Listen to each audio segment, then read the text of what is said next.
समाज के अनुसूचित जनजाति लोगों के कल्याण के लिए इस लोकतांत्रिक धरती पर जो लोकतंत्र के लिए जीवंत धरती रही है, निश्चित रूप से हम समाज के वंचित गरीब व्यक्ति, आदिवासी व्यक्ति, जनजाति, अनुसूचित जनजातियों के कल्याण और उनको सामाजिक लक्ष्य के साथ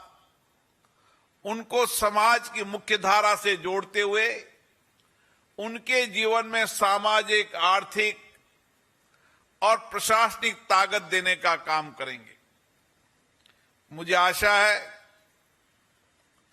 कि इस 2 दिन के सम्मेलन में हम एक समागम और एक समावेशी भारत के निर्माण में किस तरीके से हमारी संसदीय समितियों की भूमिका हो सकती है, जिससे हम लोकतंत्र को सशक्त करते हुए उनकी भागीदारी को और सशक्त करते हुए उनके व्यापक कल्याण के विचारों को आगे बढ़ाते हुए समाज की मुख्य धारा में जोड़ना भी और जो संवैधानिक ताकत अधिकार दिया है उसकी रक्षा करते हुए उन संसदीय समितियों में व्यापक चर्चा कर हम एक ऐसी समावेशी दृष्टि, एक समावेशी व्यवस्था का निर्माण करेंगे जो हमारे संविधान की मूलधारा समतापूर्वक समाज की है। और इसीलिए ये संसदीय समितियां अनुसूचित जाति, अनुसूचित जनजाति के जो नियम कानून उनकी समीक्षा तो करती है, जो फैसले संसद में होते हैं, जो फैसले विधानसभा में होते हैं, जो विकास की योजनाएं संसद और विधानसभा में बनती है, संसद विधानसभा के अंदर अनुसूचित जाति, अनुसूचित जनजातियों के लिए जो बजट आवंटन होता है उसकी समय समय पर समीक्षा करती है। और अभी इसके अध्यक्ष बता रहे थे किस तरीके से प्रशासनिक निर्णयों के अंदर भी, चाहे बैंकिंग व्यवस्था हो, चाहे अन्य पीएसयू हो, और अभी इस विभाग के मंत्री जी ने किस तरीके से एससी एसटी के जीवन में परिवर्तन करने के लिए अलग अलग योजनाएं मोदी सरकार ने बनाई है। और अभी शिक्षा मंत्री जी बता रहे थे कि किस तरीके से शिक्षा के क्षेत्र के अंदर हमने अनुसूचित जनजाति और पिछड़े वर्गों को उनके अधिकार और उनके जो संवैधानिक न्याय का अधिकार है, उनके संविधान के न्याय आरक्षण का अधिकार है, उस अधिकार को मिलाने के लिए किस तरीके की संवैधानिक व्यवस्था की है ताकि उनके हक अधिकार को हम सुरक्षित रख सकें। और इसीलिए ये अनुसूचित जनजाति की एक कमेटी जहां पर बजट आवंटन की समीक्षा करना और बजट आवंटन के माध्यम से जो बजट एससी एसटी के लिए आवंटन हुआ था उसमें किस तरीके से सामाजिक आर्थिक परिवर्तन हुआ उसकी समय समय पे समीक्षा करती है, फील्ड में जाकर उसके कामों की समीक्षा करती है और सरकारों को सुझाव भी देती है ताकि सरकार अनुसूचित जनजातियों के लिए, जनजातियों के क्षेत्र के लिए जवाब दे रहे और कार्यपालिका में पारदर्शिता है। इसलिए संसदीय समितियों की भूमिका बहुत महत्वपूर्ण होती है। लोकसभा, विधानसभा हमारे चर्चा के केंद्र रहते हैं और लोकसभा विधानसभाओं के माध्यम से ही हमने इस 75 वर्ष की यात्रा के अंदर भारत में एक समतामूलक समाज बनाने के लिए एक लंबे समय तक बाबा साहब अंबेडकर के विचारों को लेकर, एक उनके न्याय के सिद्धांतों को लेकर आगे बढ़े हैं। और इसीलिए यह सपना जब भी पूरा होगा जब हमारी प्रतिनिधि संस्थाएं, चाहे संसद हो, विधानसभा हो, पंचायत हो, उनकी भूमिका बढ़े, उनमें प्रतिनिधित्व आरक्षण की व्यवस्था के अनुसार प्रतिनिधित्व मिलता है, लेकिन प्रतिनिधित्व के साथ साथ उनके सामाजिक आर्थिक के बदलाव के लिए ये संसदीय समितियां नया इनोवेशन, नए विचार, नए दृष्टिकोण, बदलते हुए भारत के अंदर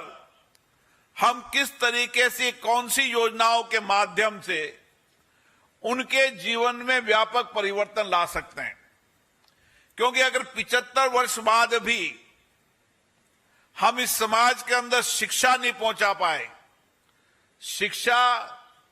व्यक्ति के निर्माण के साथ उसके जीवन के अंदर नए परिवर्तन का सबसे बड़ा आधार है, और इसीलिए हमारी संसदीय समितियां, जहां शिक्षा हो, आर्थिक संसाधन हो, अभी हमारे उपसभापति ने सही कहा था, जब तक हम आर्थिक न्याय नहीं करेंगे, उनको रोजगार की दृष्टि से जोड़ना, उनको आर्थिक सशक्तिकरण करना, जब तक हम इस समाज में बदलाव नहीं कर सकते। और इसीलिए ये सम्मेलन आयोजित करने का हमारा लक्ष्य यही है कि संसद की समितियां और विधानसभा की समितियां, जिन राज्यों ने नए इनोवेशन किए, नए रिसर्च किए, इन समितियों के माध्यम से अपने अपने राज्यों के अंदर सामाजिक आर्थिक परिवर्तन किए। उसके साथ संसद की समितियों ने समय समय पर अपनी निर्णयों और फैसलों के आधार पर कई प्रशासनिक निर्णय कराए, कई लोगों को कई नौकरियों के अंदर नियमितकरण करने के साथ उनके अधिकारों को सुरक्षित करने का काम किया है। संसद की समितियों ने जो सिफारिश दी, सरकार ने मानी है। और इसी तरीके से राज्य की विधानसभा के अंदर भी हमें इसी तरीके की चर्चा करनी होगी, क्योंकि देश के अंदर संसदीय समितियां दल से ऊपर उठकर अपने विचारों की अभिव्यक्ति करती है। वह इन वर्गों को न्याय दिलाने के लिए, उनके आर्थिक सामाजिक अधिकार सुरक्षित करने के लिए समय समय पर व्यापक चर्चा करती है। और इसीलिए इन संसदीय समितियों के अंदर हम हमारी चर्चा, संवाद और विचार विमर्श को और गहरा मंथन करें। अब समय आ गया है कि हम इस 75 वर्ष की इस लंबी यात्रा के अंदर उनके बजट अनुमानों के आधार पर, उनके प्रशासनिक सेवाओं के आधार पर, उनके जीवन में बदलाव लाने के लिए, उनके लिए क्या क्या हम बदलाव किस किस तरीके से योजनाओं से ला सकते हैं, कौन सी योजनाएं आज की परिस्थितियों के अंदर आवश्यक है और कौन सी योजनाओं में बदलाव लाना है, ये भी संसदीय समितियां सरकार को सुझाव देने का काम करेगी। और इसीलिए इन संसदीय समितियों में 2 दिन में हम अलग अलग ग्रुप में बैठकर हमारे विचार विमर्शों को और आगे बढ़ाएंगे। क्यों बदलती परिस्थिति के अंदर हम देश के अंदर ऐसे युवाओं जो भारत का नेतृत्व दुनिया में करें। और मुझे खुशी है आज अनुसूचित जाति, अनुसूचित जनजाति के युवा बौद्धिक क्षमता के अंदर, तकनीकी के अंदर, विज्ञान के अंदर, टेक्नोलॉजी के अंदर, हर क्षेत्र में अलग अलग बिना आरक्षण के मिले हुए भी देश और दुनिया में नेतृत्व कर रहे हैं। और इसीलिए भारत के नौजवानों के जीवन को बदलाव करने के लिए इन संसदीय समितियों के अंदर शिक्षा से लेकर, तकनीकी शिक्षा के लेकर, डिजिटल शिक्षा से लेकर, विज्ञान और टेक्नोलॉजी शिक्षा के अंदर हम सरकारों को सुझाव दें कि बदलते परिप्रेक्ष्य के अंदर जो प्रौद्योगिकी का युग आ गया है, तकनीकी का युग आ गया है, टेक्नोलॉजी का युग आ गया है, तो हम शिक्षा के इन मंदिरों को, चाहे कॉलेज हो, विद्यालय हो, उनको कैसे और बेहतर केंद्र बनाएं, उनको और किस तरीके की सुविधाएं उपलब्ध करा सके ताकि वह अपनी बौद्धिक क्षमता से, नए इनोवेशन से भारत की प्रगति में योगदान दे सके। और इसी के साथ हमारी महिलाएं भी, चाहे अनुसूचित जनजाति की महिलाओं, उन्होंने देश के अंदर अलग अलग क्षेत्रों में बड़ा प्रतिनिधित्व किया है। आज हमें खुशी है जिस धरती पर हम बैठे हैं वह आदिवासी क्षेत्र से आने वाली महामहिम राष्ट्रपति बनी, आज भारत का नेतृत्व कर रही है, दुनिया के अंदर भारत के विजन, भारत के दृष्टिकोणों को बता रही, हमारे लोकतंत्र की ताकत को बता रही है कि गांव में बैठकर एक व्यक्ति सामाजिक न्याय के आधार पर देश का राष्ट्रपति बन सकता है, प्रधानमंत्री बन सकता है, मुख्यमंत्री बनता है। यह हमारी सामाजिक न्याय के लोकतंत्र की ताकत है। और इसलिए हमें इन सारे वर्गों को जोड़कर, जब तक अगर हम देश को आगे बढ़ाना है तो हमें पिछड़े, दलित, शोषित व्यक्तियों को आगे बढ़ाना होगा। हमें भारत को अगर समतामूलक देश बनाना है तो हम उनको अधिकार और न्याय की आवश्यकता के अनुसार उनको अधिकार देने होंगे। और इसीलिए ये संसदीय समितियां समय समय पर अपने विधायी अधिकारों और संरक्षण में काम करती है और जो विधायी अधिकार उनको मिले हैं उनको सुरक्षित करने का काम भी करें। और इस संसदीय समितियां अपने अपने एससी एसटी के लोगों के हितों के लिए प्रभावी उपाय भी करें और उनके लिए उनकी उचित उपयोग हो। बजट आवंटन की समीक्षा करते हुए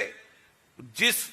विषय के लिए बजट आवंटन हुआ है वो विषय, उन विषय वस्तु में बजट हुआ, लगाए नहीं लगाए, अन्य राज्य कैसे ले सकते हैं। इसलिए राजनीति और लोकतंत्र के अंदर यही हमारी ताकत है, विचारों से अवगत होना, दृष्टिकोण से अवगत होना, अच्छे विचार दृष्टिकोण को लेना, नई टेक्नोलॉजी का अपनाना। और इसीलिए संसदीय समितियों की भूमिका देश में बढ़ रही है क्योंकि संसदीय समितियां दल से ऊपर उठती है।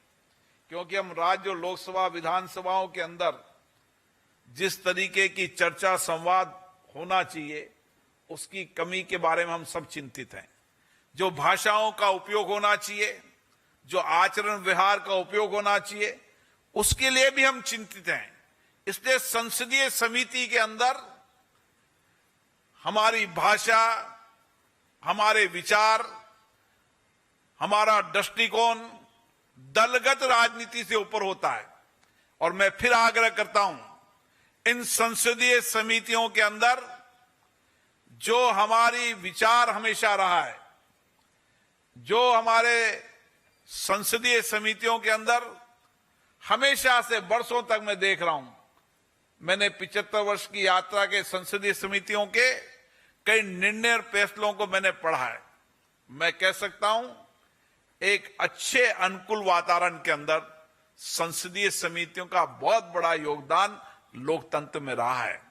और इसलिए मैं आपसे आग्रह करता हूं कि ये 2 दिन की संसदीय समिति के अंदर कुछ फैसले हो, कुछ निर्णय हो और हम एससी एसटी अनुसूचित जनजाति के लोगों को और न्याय दिला सकें। और जब तक देश को आगे विकसित भारत बनाना है, देश को आगे बढ़ाना है, तो सारे देश के सभी वर्गों को लेकर चलना होगा। समाज के वंचित गरीब व्यक्तियों को, जिसमें 75 वर्ष के अंदर हमने काफी उनके जीवन में परिवर्तन किया है, लेकिन हमारा लक्ष्य है जब 2047 तक विकसित भारत बनाना है तो समाज के सभी लोगों को साथ लेकर चलेंगे, सबके जीवन में बदलाव करेंगे और सबको न्याय और समतामूलक भारत बनाने के संकल्प और विचारों के साथ यहां जाएंगे। आप सभी को बहुत बहुत धन्यवाद। मुझे आशा है इस धरती से कुछ अच्छे फैसले होंगे, निर्णय होंगे, और इस सम्मेलन को आयोजित करने के लिए मैं यहाँ की विधानसभा के अध्यक्ष जी को बहुत बहुत धन्यवाद देता हूं, और संसदीय समिति के हमारे चेयरमैन जिन्होंने विशेष रूप से रुचि ली, फग्गन सिंह जी कुलेश्वर को भी बहुत बहुत धन्यवाद देता हूं। आप सबको बहुत बहुत धन्यवाद।